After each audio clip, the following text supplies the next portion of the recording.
The tenacity. The tenacity Okay. of a Hard-headed one. She Now, persistent. I don't preach nothing that ain't in the Bible. I may put a little twist to it, but it be in the Bible. If you have 2 Kings, the 4th chapter, we're going to read just a few verses.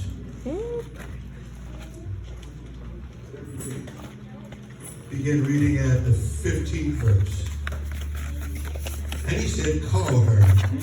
And when he called her, she stood in the door. And he said, about this season, according to the time of life, thou shalt embrace a son. And she said, nay, my Lord, thou man of God, do not lie unto thine handmaid. And the woman conceived and bare a son at the season that Elijah had said unto her, according to the time of life. And when the child was grown, it fell on a day that he went out to his fathers to the reapers. And he said unto his father, my head, my head. And he said to the lad, carry him to his mother. When he had taken him brought him unto his mother, he sat on her knees till noon, and then he died. Yes, he did. That boy out your You may be seated. My God. In this scenario, I know all of us have heard the story of the Shunamite woman numerous times. But I want to submit to you today that this basically was a tenacious, hard-headed woman. Okay, break it down. Now, for those that have already said in their mind and back of their minds, they call me hard-headed. Well, if that's you, that's you. But we're talking about another scenario. All right. Now, to understand what we're talking about, every year the prophet would pass through this way. And after a while, he would stop in and fellowship with them. And then so after a while, the woman began to break some rules. During that time, in the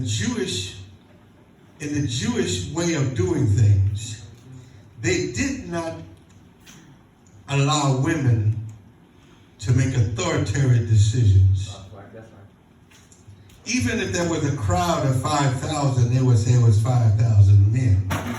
It could have been another 5,000 women, but they didn't count the women or the children. They would just say it's 5,000 men plus women and children. Because they just didn't, that was part of how they did things. So for her to make this, she came to the conclusion, she told her husband, she says, I want you to build a room, an addition to our house, so that this man, when he passes through here, can stop in at our house and sleep. Build him a room, put him a bed there, put him a little desk there, the candles, and, take care of him. Every time he comes through, I want you to look after him. Now, as a general rule, any man, the Bible said, I want you to take care of, Johnny every time he come through here. He want to know what's going on with you and Johnny. We married. Yeah. That wasn't acceptable, but she said, every time he comes through, I want him to be comfortable. I want you to take care of him. And as time went by, the prophet asked his servant, go find out, she's been so good to us, go find out what's her heart's desire. And then she said, well, I have everything, I've just been blessed. Got a husband with a good job, makes good money, he buy what I tell him to buy. Well, Glory. hallelujah. He's the man in the house. He wear the pants in the house, but I tell him which ones to put on.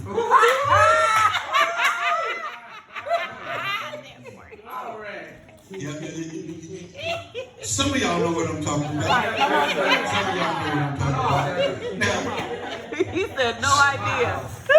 he says, I'm fine. But then the servant said, she's barren. She's never had a child.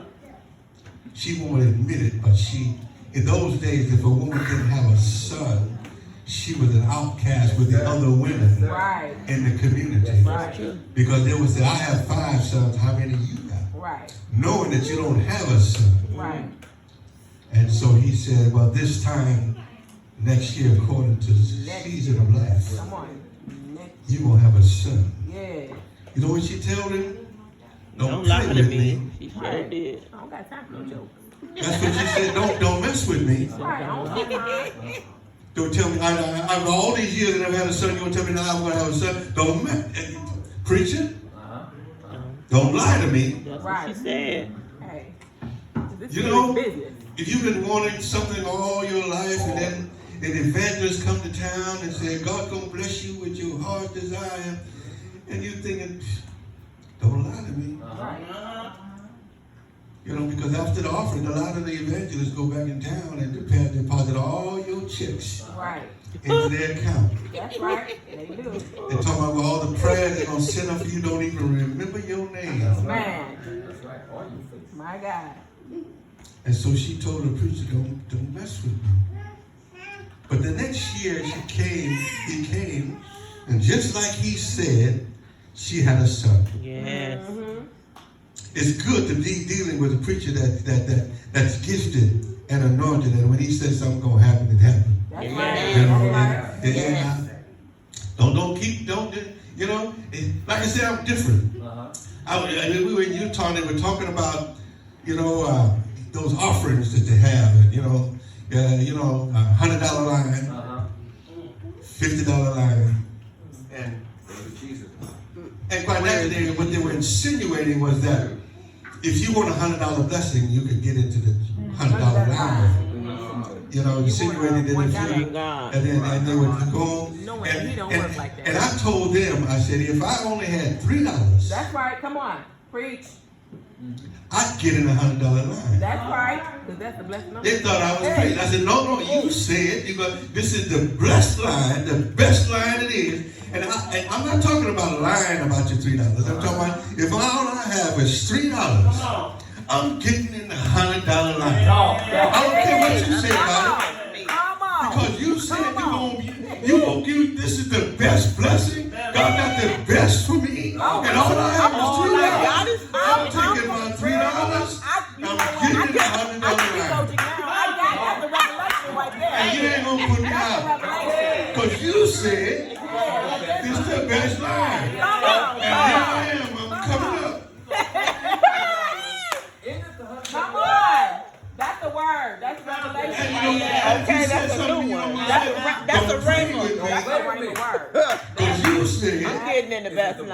the best line. With my best gift. So now she has a son. Yes, sir. Come on. And after a while, the son had an ailment. He was out in the field with his father, and he kept him. And then, quite naturally, fathers don't really know too much about looking out for the health of the children. So he said, take him to his mother. And he sat on his mother's lap until noon and died in her arms. And once again, the Jewish tradition, do you know even today, if a Jewish well-known person that if you hear of a Jewish actor or someone else and they die on Friday, the funeral gonna be Monday. Yes, sir. Right. They don't play. Don't play no game. Because that is their tradition. Right. That you didn't keep their body out of the grave any length of time. Right. Because of the Sabbath and all their guidelines and whatever. If that person died on Friday, they were going to be buried Monday morning. Yes, sir. And it'd be all going to be on TV covered. They knew if a Jewish person died, you better get it in gear because they're going to bury him the next available day. And you come to the funeral if you got time. If you ain't got time, if you couldn't make the funeral, you just have to send your regards at a later date. Yeah. And so here this Jewish child dies. Guess what this mother do? Put him in the She upper bring room another rule. She looked at him and said, don't y'all do nothing till I get. till I get back. Don't you do nothing. She was hard-headed. Man. Come on. Come on. Now here's the man of the house. Hey, here we go again. Here we go again. Come on. In charge, and they said, she said, don't do nothing till she get back. Right. That's a man of He faith. said, Right. absolutely nothing. Yes. Because she has spoken. Do you know in some cases, I don't know if y'all ever took, some women in the, because when my kids were small, I would talk to, I don't think I ever raised my voice to my kids. I'd say, go do the dishes. They didn't do the dishes, I just come back with a little something for them. And, but their mother, you hear her down the street. Yeah, you see that, and then there are some, women that you can tell when they get serious, because they'll say, do this, and after a while, then that voice changes, the attitude changes, and they start getting up. Even the dog will run out the house. And so this woman, she says, don't y'all do nothing. She breaks a rule. That wasn't the rule. That wasn't the procedure. They were supposed to have a funeral the next day. Come on. And she said, don't y'all do nothing till I get back. And then she calls servants that load up the wagon and hitch up the horses. And then she begins to get onto the wagon. She breaks another rule. Because in those days, even up into the early cowboy days, when women got on horses and when women got in buggies, they were supposed to be dignified. Right. They were supposed to be dainty and cute. Right. And they would get in, and even the person that's helping them up on the wagon, he was supposed to turn his head so he wouldn't see her ankles. That's right. You right. Come Yeah. on. That was it. She was treated like a lady. Right. But she breaks the rule because she gets on the wagon and she said, don't spare the horses. Ride this wagon. And said, don't worry about my skirt coming up. You don't. Got on pants underneath. See, I got on pants underneath here. Don't worry about it. Don't worry about me. Ride the horses until they can't ride no more. Come on. And take me to the prophet. Right. And she gets to the preachers, to the prophet. It's a good word. She breaks another rule. So here we go. Hard-headed Here we woman. go. Here we go. Again. You Here we know, go. how many hard-headed women we got in the house? Probably. I will not tell a lie. She I will not tell a lie. She breaks another rule. I will not tell a lie. Because the prophet had an associate, he had a helper for a reason. Gehazi was his assistant. And the purpose for Gehazi was to go, just like he went and asked her what she wanted, and reported back to Elisha, he went to reach out to her again and saw her coming. And he said, have you ever seen somebody coming and you knew someone, right? Yep. I remember when I used to work at a grocery store, a lady came through my line, and back in those days, in the 70s especially, you come back into the store saying, I didn't get this and I didn't get that, you had to have a receipt to show that you didn't get what you know. And this lady, I remember she'd come through my line. I didn't pay attention, I just rang up her groceries. And the store had windows all across the front. And I saw her getting out of her car. And the way she was walking, bloom, bloom, bloom, bloom, bloom. And she was, and her shoes was flip-flopping. And she come to the store and she headed straight for my check stand. Bloom, bloom, bloom, bloom, bloom. And the look on her face, she said, I came through this line, I was cooking me some greens, and I bought me some, and when I got home, them ham hocks was not in my bag. I was supposed to say, ma'am, let me see your receipt. But you know what I told the box boy? Go in the back.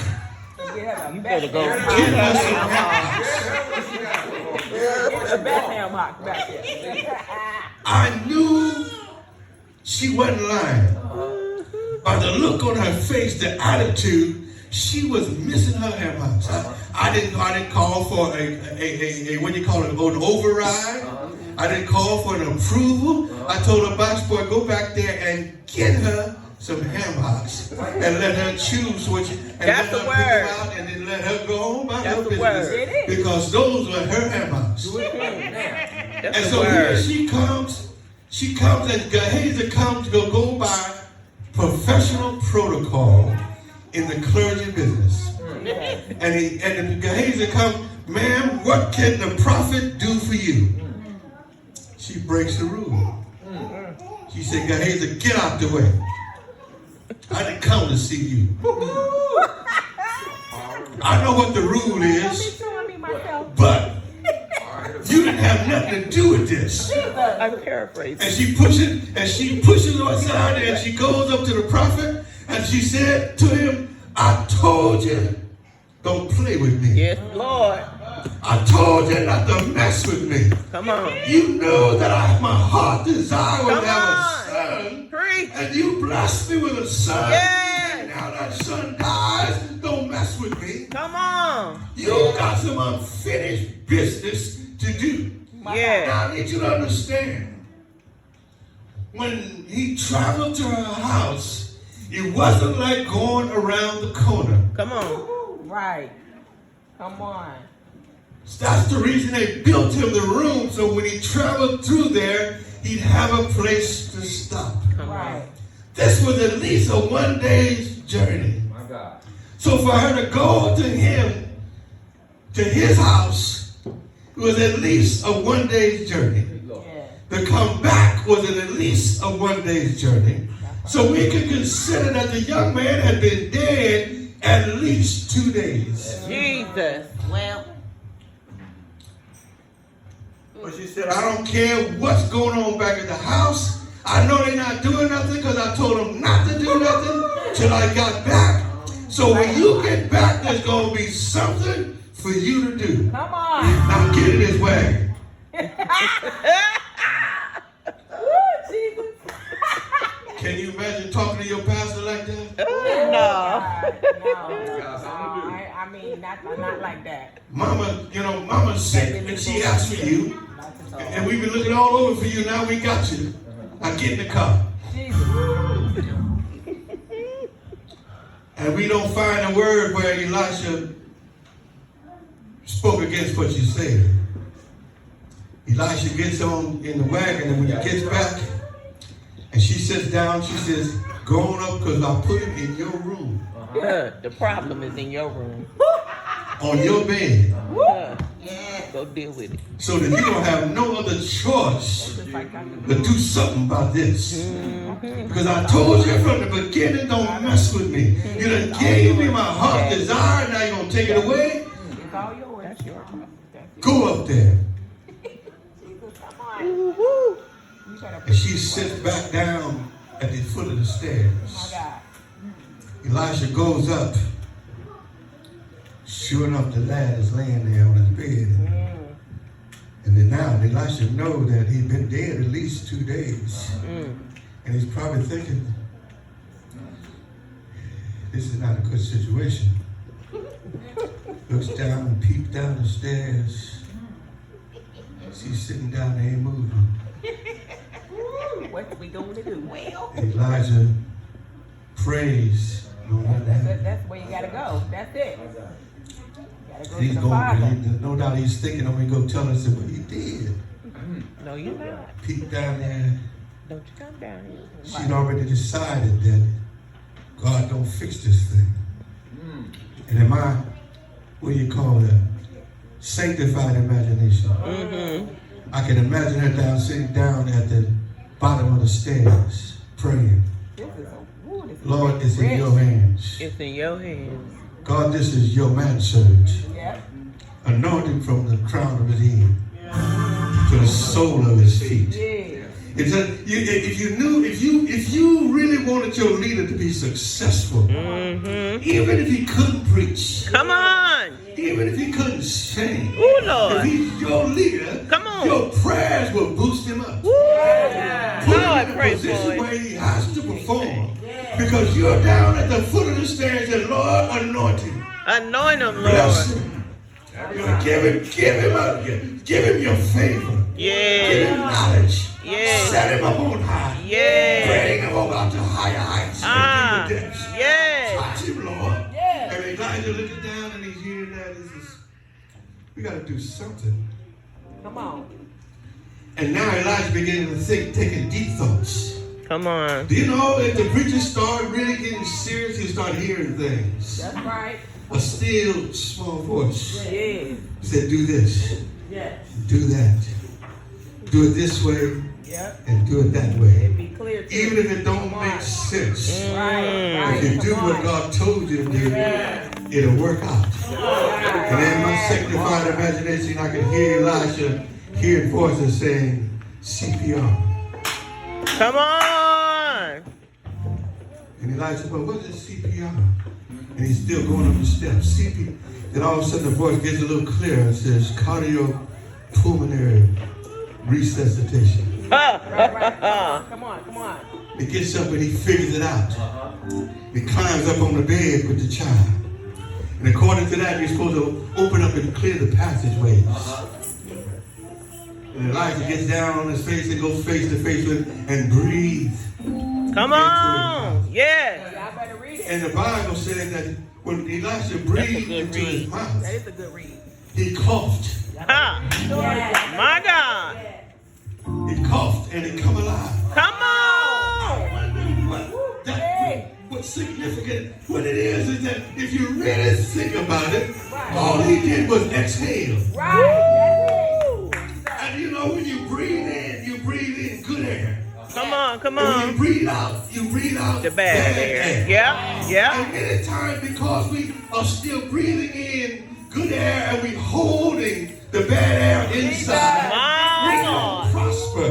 We don't grow. Nothing good happens to us because we have not yet exhaled. Exhale. That's the word. Come on.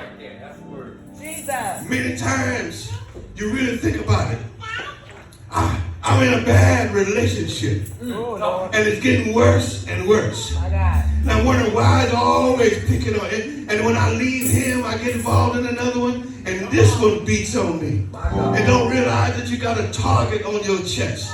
Because all you've been doing is just breathing in, but not exhaling. What I need to do sometimes is I know I made a bad mistake. I've gotten involved with you. But now it's time for me to exhale and get rid of you. And if I exhale and get rid of you, all I'm going to do is go breathe in some more good air. When I breathe in some more good air, all the bad stuff is going to keep on coming out. And so now, because I've exhaled, God has been good to me. Because I exhale, life is better for me. Because I exhale, things begin to work out for me. Come on. I moved on to a better situation. Exhale. I don't live like that no more. Because I exhale. Have you ever been in a situation you go back and you see somebody and you wonder, how did I live like that? And then and the minute time friends come on, hang out with us no more. No, I don't think so. Why you don't want to hang out with us? No, all I did was just got rid of the bad air. I learned my lesson now. I'm not going back to that situation. I'm moving on with my life. I don't do that no more. I'm done. You're cut. Now I'm through now. Come on, Jesus. I'm through now, but just think. Come on. What did the preacher do now? Come on. Preacher was relieved, first of all. Yes. You can breathe again. First of all, he was relieved. But you know what he did? He picked up the child and walked down put her back That's a good read. in the arms of his mother, Yes. alive. And he jumped through. He didn't say it, but basically he said, here, there's your child, and went on. But you know what she did? She didn't say, I told you so. Right. She just went on because she was placed back in the position that she originally was in. And all she was done now was made whole again. Come And on. that's all she wanted. Just make that's me the whole. only reason she was upset. Just make me because whole. she had been torn apart of what you put together. And now that it's put back together, she's all right now. Yeah. You ain't gonna have no more problems out of her. Do you know? Come on. Do you know? Jesus. Even in marriages, you keep telling her, I want this for dinner, and I want that for dinner, but you don't put nothing in the refrigerator. Oh my God. You don't put nothing in the refrigerator. I want steak. And after a while, she gonna get Put upset. some pears in the refrigerator. I would cook you some steak. You And gotta not only bring that, some to how come the lights off? get. But when you start doing your part, steaks will start coming. Come on. Treat me like a lady. hard-headed lady. A hard-headed lady, boy. Well, you have all the steaks you want. I'm gonna quit while I'm here.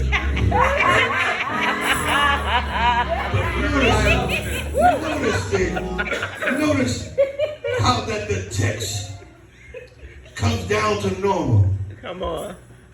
Things get down to, we don't find where the woman gets mad, or Right. we don't find where they didn't do a big celebration. It was just placed back to where it was. And so and basically she just said, that's all I wanted. Let's make me home. That's a word. That's a word. Hallelujah. I didn't mean to hurt your Word in a feelings. word. Make me home. But you started something My God. that you needed to finish. Yes. It's done now. Things are all right. Yes. Back to normal. Come on. You know, when you really have a relationship with God, I mean a serious relationship with God, you don't have to yell and scream, hoop and holler. Come on. You know, and many times people, you know, I stop trying to make people happy when you preach. You know, all this kind of stuff. Well, Lord, you know, come on now. And then after the benediction, they go back to the same bad relationship. Yeah. After the benediction, they go step. And sometimes people on the way home stop at the liquor store. And you just got through preaching out of your socks. And they. My God. But when she was brought back to normal, all she did was just go back the way things were. But prior to that, she was not stopping. She was not relinquishing her position. She was not giving up. And you know, when you really want something from God, anybody really want something from God? Amen. The same attitude is required. A tenacity and a hard-headedness. I am not stopping until I get what I want. Come on. That's all it That's is. good.